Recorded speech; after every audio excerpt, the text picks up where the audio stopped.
ketiga punya jurusan kelautan. Anak itu pertama kali dilatih renang itu jegur di itu mana ya?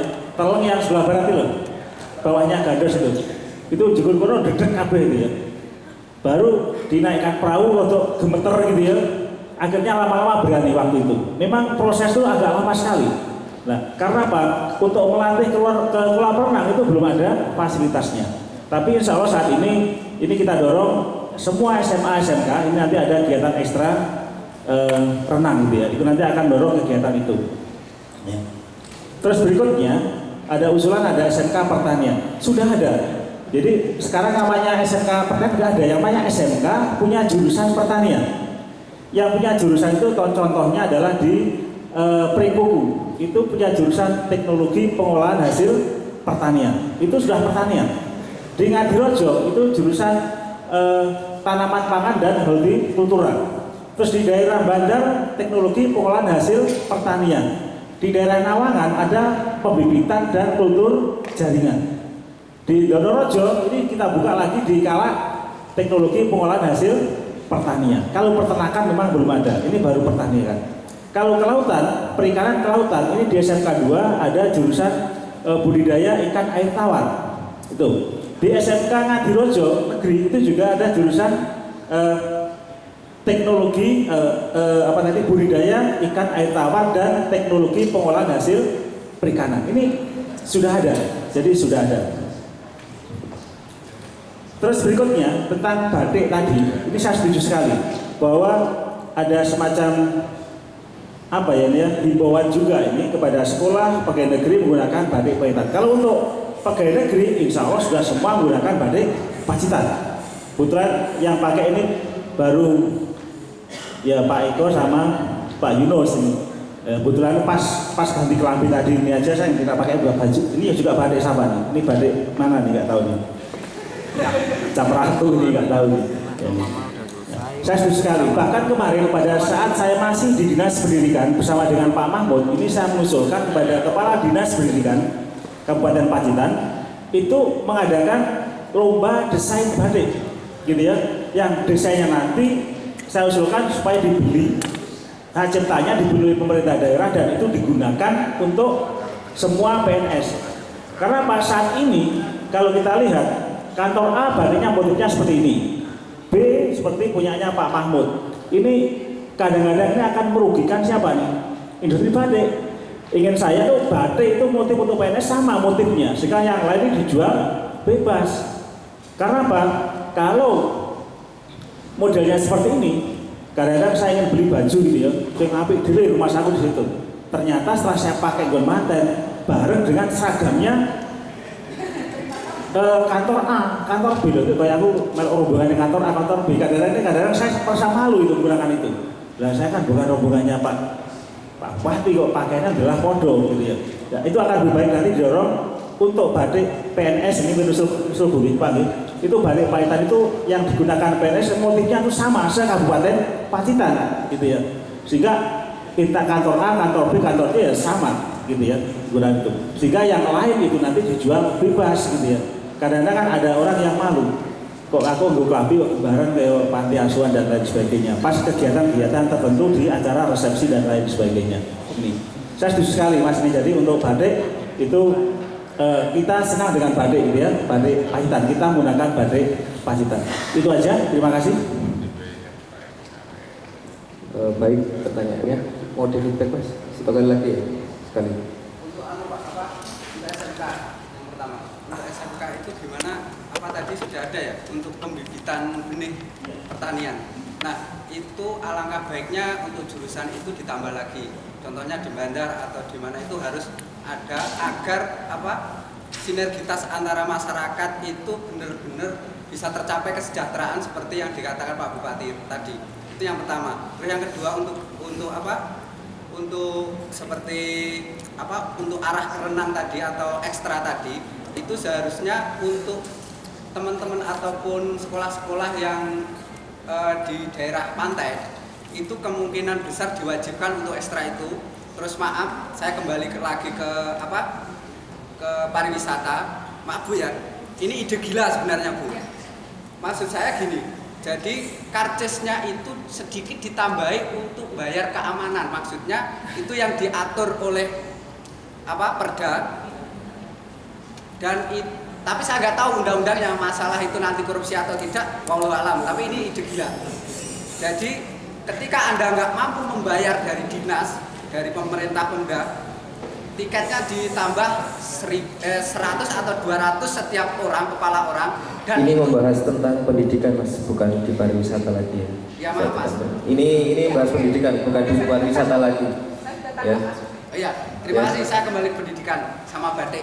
Jadi setiap instansi atau sekolah yang tidak menggunakan yang sama seragam, entah itu dari elemen apapun, itu tolong dikasih ketegasan yang tegas dari Dinas Pendidikan agar itu bisa berjalan dengan lancar. Terus yang kedua tadi, tolong itu betul-betul dicatat dengan penting untuk pembibitan seperti jagung, padi, kedelai dan lain sebagainya agar kita memiliki produksi yang bisa dibeli murah dan itu bisa bermanfaat hasil dari karya anak bangsa seperti itu Pak. Terima kasih.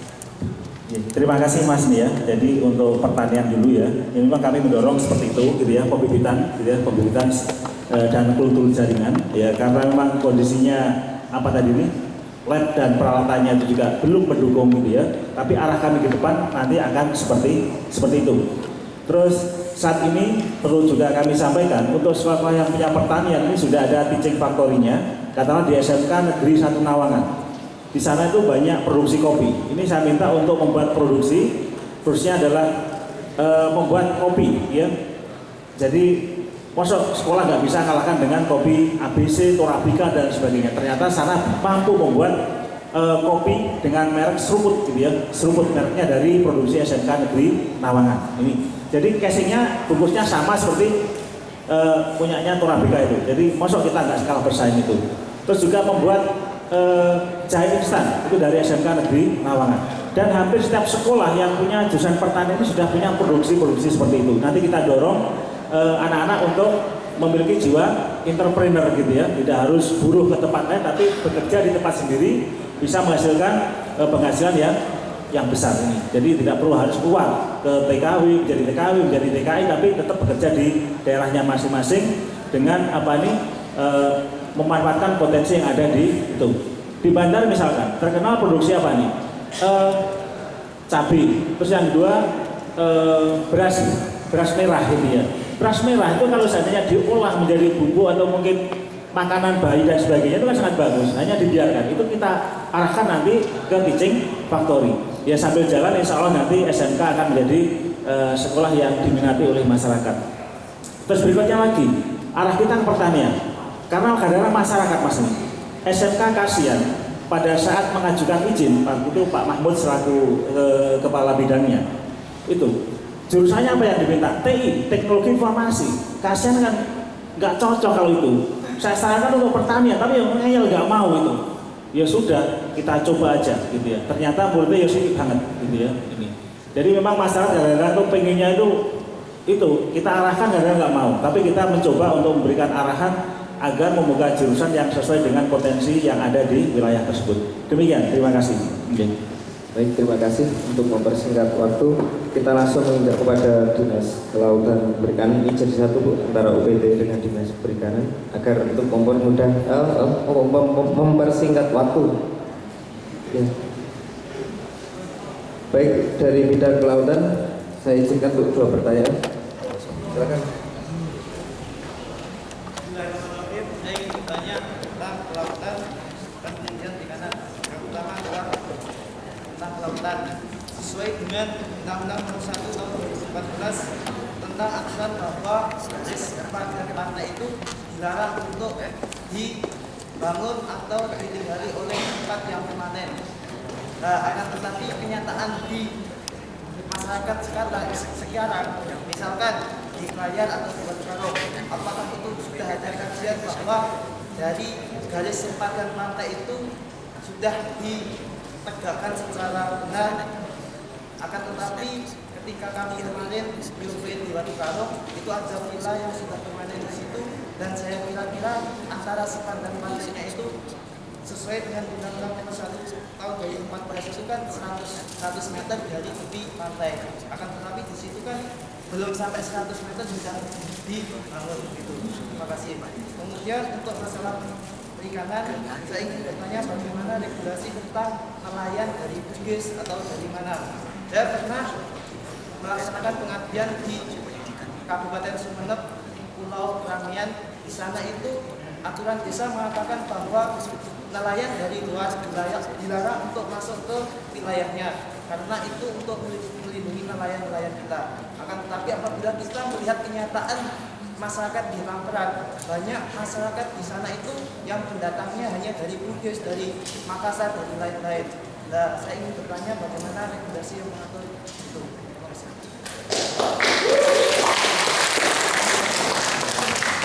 Baik, untuk satu penyanyi.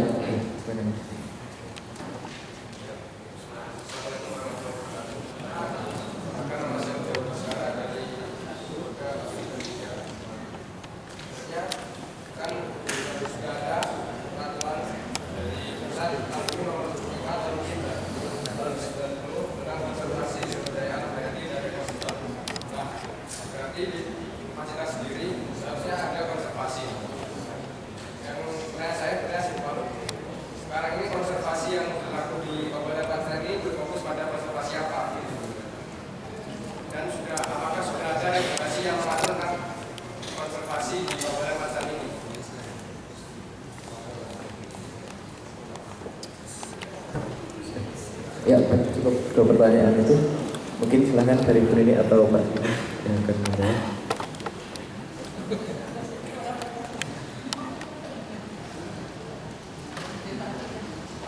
Terima kasih Mas.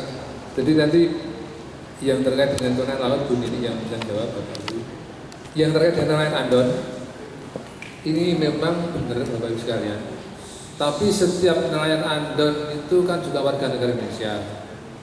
Mereka kesini mengajukan permohonan untuk menangkap ikan di wilayah Samudra Indonesia, seperti katakanlah dari Bugis ya.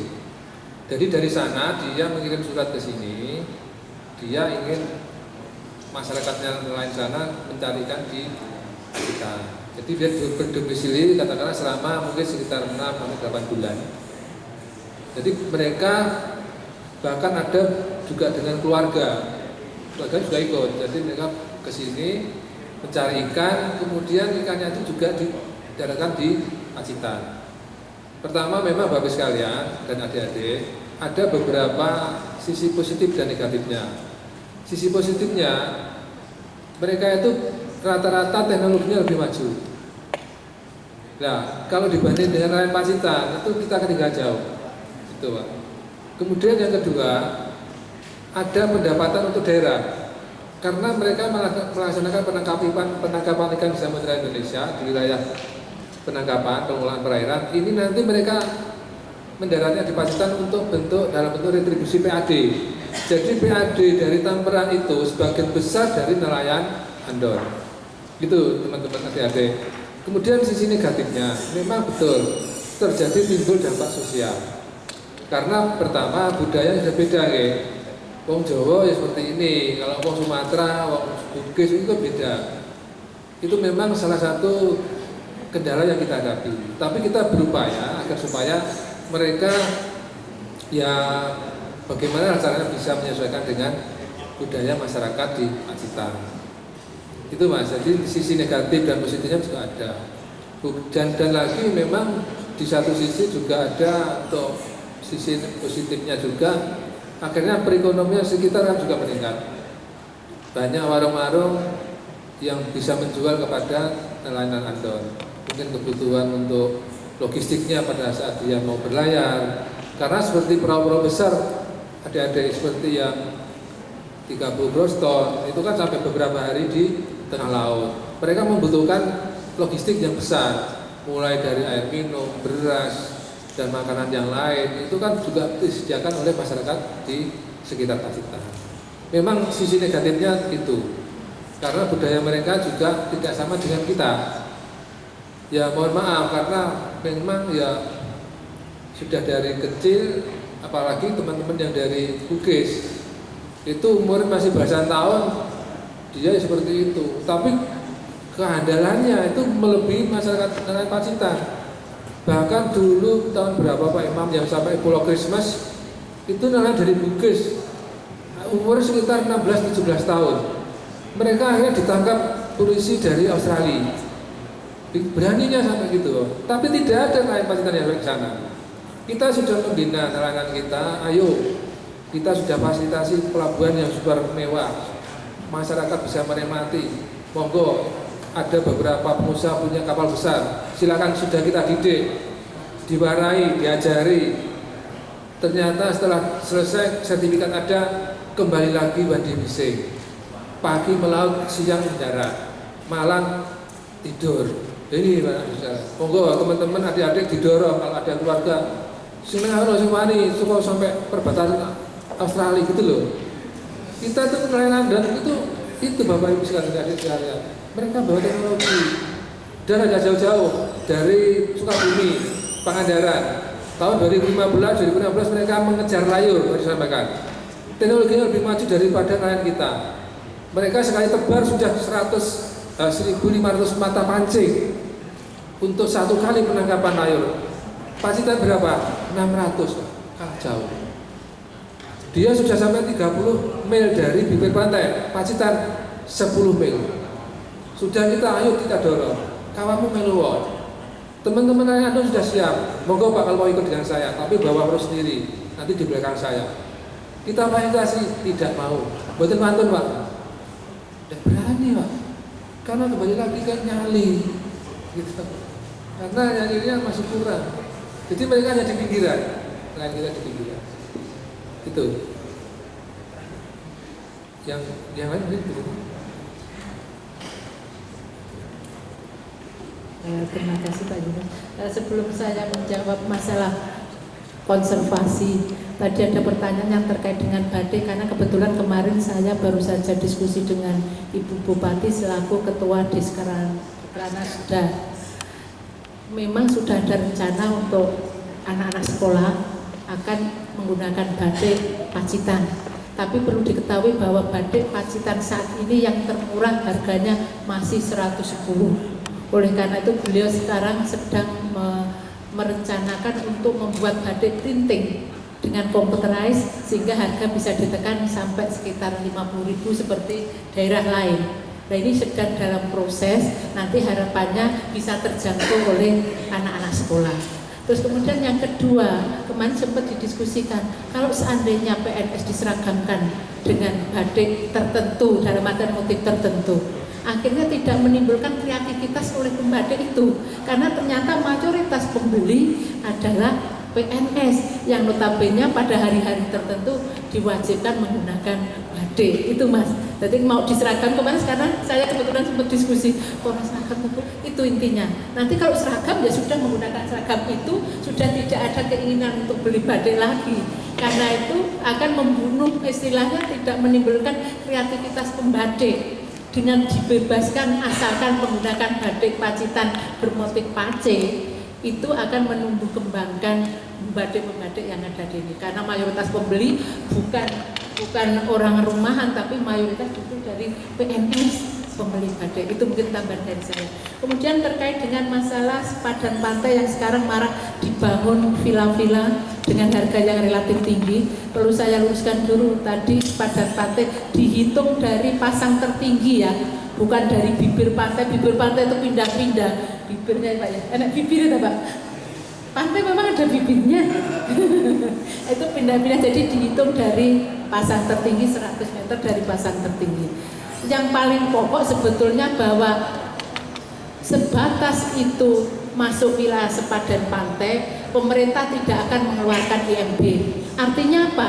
Bahwa bangunan itu berarti bangunan liar. Kalau bangunan liar berarti sewaktu-waktu bisa dieksekusi ya Pak ya. Intinya itu bisa ditertibkan. Oleh karena itu memang sudah ada wacana tadi diinformasikan oleh Bu Kepala Pariwisata bahwa memang itu akan ditertibkan. Tapi tumbuhnya antara yang menertibkan sama tumbuhnya villa kok cepetan sing tumbuh villanya Bu ya. Ya, itu perlu disadari. Yang jelas bahwa IMG tidak akan dikeluarkan di sepadan pantai. Kemudian yang tadi akan saya tambahkan Pak tadi, yang Pak Yunus tadi memang betul. Jadi kalau ada plus ada minus. Jadi kalau seandainya kita melarang nelayan dari Bugis untuk parkir di Tamperan, tidak ada yang namanya tuna sampai di sini, Mas. Saya nangkep tuna itu wong Bugis, wong Pacitan ini, pendek banget. Mau dikasih bantuan perahu besar aja, yang tonasi nggak mau. Jadi dari pusat itu sudah Pak Yunus mengupayakan untuk bisa diperbantukan ke nelayan Pacitan. Tapi apa? Mereka tidak berani. Karena konsekuensinya kalau ini dibantukan, ini nanti diterima, kamu harus betul-betul melaut lah. Mereka tidak mau kalau berhari-harinya. Sebetulnya kalau biaya operasional bisa diangkat, Bapak angkat, tapi mereka suruh melaut sampai seminggu. Tidak mau, jadi nak budal esok, kudu sore kudu mulai, budal sore esok kudu mulai, itulah nelayan Pacitan. Saya berharap dari ini ada bukan, kita tidak harus mengistilahkan nelayan Pak, dari adik-adiknya ada pengusaha-pengusaha perikanan yang sanggup untuk mengelola kapal. Perlu saya sampaikan bahwa di pusat yang menjadi direktur kapal perkapalan adalah putra Pacitan. Jadi kita harus bangga yang menjadi direktur di KKP adalah putra Pacitan. Sehingga saya ditawarin, Bu jalur piro kapal asalkan kita bantukan, ini harus betul-betul dijalankan. Kalau tidak Pak Yunus dikecerek ya Pak ya. Tidak boleh sampai kapal datang di sini ternyata di sini hanya nongkrong, itu tidak boleh. Jadi diharapkan pemerintah membantu betul-betul bermanfaat. Itu yang perlu adik-adik ketahui. Jadi seandainya Andon tidak ke sini, tidak ada istilahnya tahu tuna rene, tahu layur ya Pak ya, tahu tuna tidak ada itu. Dan itu dipayungi oleh adanya MOU antara Provinsi Jawa Timur dengan Provinsi Sulsel ya Pak ya. Memang itu ada surat secara khusus yang meminta untuk ini. Itu yang ini. Jadi ada plus ada min, termasuk tadi adanya PAD yang masuk di kami. Kemudian apa masih kurang? Konservasi. Jadi ini mumpung ada adik-adik ya. Jadi provinsi mempunyai ini, nanti Pak Imam barangkali nanti ini yang kabit konservasinya, kasih konservasinya kebetulan hadir di sini. Jadi perlu saya sampaikan bahwa Provinsi Jawa Timur telah membuat program bahwa setiap desa pesisir agar menetapkan wilayah konservasi. Nanti akan kita danai. Oleh karena itu barangkali bisa memprogram, oh barangkali ada sisa waktu ini aku tak keliling, usul no Mas, usulkan ke kami sehingga nanti kita realisasi di tahun depan. Jadi usulkan itu dipotret panjangnya pantai ini bisa dijadikan ini, tapi nanti yang mengelola desa. Jadi ada masing-masing desa pesisir, jenenge apa Pak Iman? Desa yang membuat konservasi itu. Jadi itu nanti kita yang akan danai kegiatan itu. Memang ada arah ke konservasi. Kemudian di Pacitan perlu disampaikan sudah ada konservasi penyu. Itu pun yang mengelola bukan daerah tapi dikelola oleh masyarakat ya Pak. Pok Maswas itu yang mengelola, ada konservasi penyu di daerah Adiwarno. Ya nanti yang belum pernah ke sana silahkan ke sana. Itu yang mengelola masyarakat. Itu yang diharapkan oleh pemerintah, nanti kita support kegiatan yang ada di sana. Kemudian juga konservasi masalah terumbu karang sudah ada juga. Jadi di daerah Tawang untuk daerah terumbu karang. Barangkali Pak Imam mau nambahkan?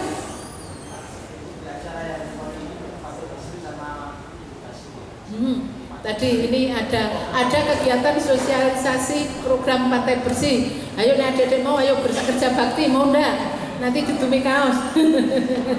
Monggo, ini program ini bisa ditangkap dengan ini. Ini mewakili seluruh Islam. Hah?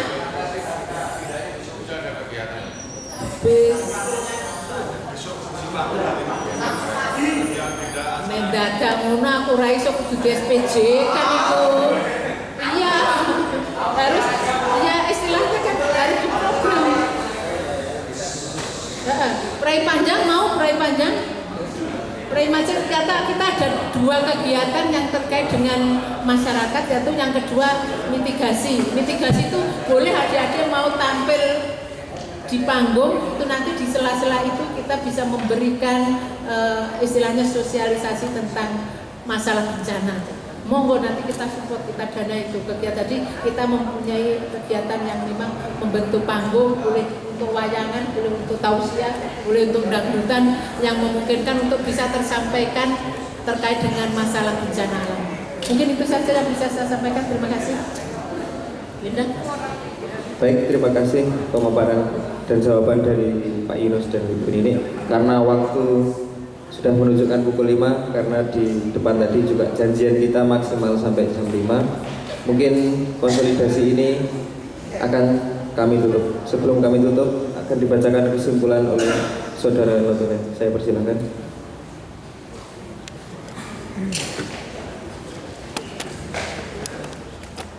Sebelumnya, Assalamualaikum warahmatullahi wabarakatuh.